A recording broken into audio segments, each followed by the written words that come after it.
और उसके बाद हमें क्या करना है,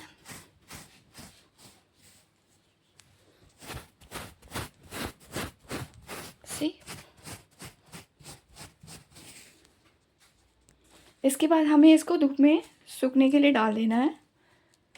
we have to let it dry under the sunshine for some time.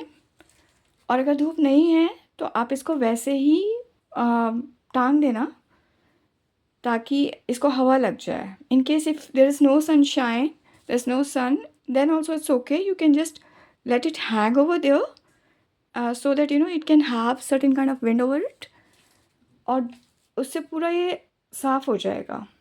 And once it is done, post that, in order to have a very beautiful fragrance out of it, what we can do is you can have half of rose water and half of white vinegar. Or maybe what you can do is you can have half of white vinegar, half of water, and 1/4 of rose water. You can add it and you can spray it over it.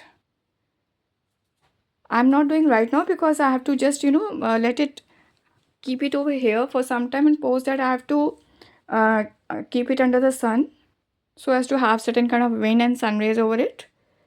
And once it is done, post that I'll do that spray of, which is a concoction of this rose water and little bit vinegar and water. हमें क्या करना है, अभी इसको हमें ऐसे ही रहने देना है और इसके बाद हमें इसको धूप में सुखाने डालना है. धूप नहीं है तो कोई बात नहीं, हवा में डाल दो कुछ देर के लिए, 2-4 घंटे kind of. If you want, you can keep it for half day as well. Okay. उसके बाद इसको हमें क्या करना है, हमें अगर आपको लगता है कि आपको बहुत ही अच्छी फ्रेगरेंस और चाहिए, because now post doing like this, it will be totally nice in terms of smell as well, but it will be totally odourless. कोई स्मेल होगी नहीं, फ्रेश एक नेचुरल सी स्मेल आएगी. लेकिन अगर आपको बहुत ही ब्यूटीफुल फ्रेगरेंस चाहिए, so what you can do is, आप आधा पानी लेकर उसमें आधा वाइट विनेगर मिलाना और उसके अंदर 1/4 आप रोज़ वाटर डाल देना. ठीक है. और उस स्प्रे को मिक्स करके इसको स्प्रे कर देना पूरे कंबल के ऊपर. और else what you can do is you can simply spray with rose water, अगर आपको ऐसे अच्छा लगे.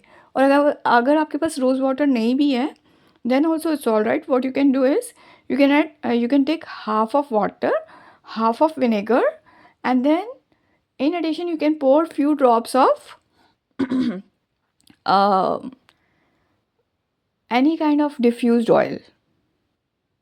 That will also give very beautiful fragrance. Like you can use eucalyptus oil, or else you can use lavender oil, or any oil of your choice. So this is how we can wash or clean the blanket without using any kind of water or without using water at all. जैसे कभी हमें जल्दी होती है तो हम ऐसे कर सकते हैं. अभी मैं इसको कुछ देर के लिए ऐसे ही रहने दूँगी, and once it is done I show you the result as well, maybe in a day or 2, because अभी मैं इसको धूप में डालने जाऊँगी. Okay. And this the second part of my how to clean with the help of baking soda, like how we can clean our blanket with the help of baking soda without using any water. ठीक है. और this is how the same thing which we have to do at the back side as well. मैं इसका back side already clean कर चुकी हूँ. ठीक है. तो मैं इसको नहीं करूँगी, लेकिन आपको दोनों साइड से ही ऐसे करना है. Hope it is clear. अगर नहीं क्लियर हो तो आप पूछ लेना. So that is it for today. I hope you liked it. In case अगर आपको कुछ समझना चाहते हो तो आप पूछ सकते हो. And that is it for today. Infinite love, light and blessings to all. Bye bye.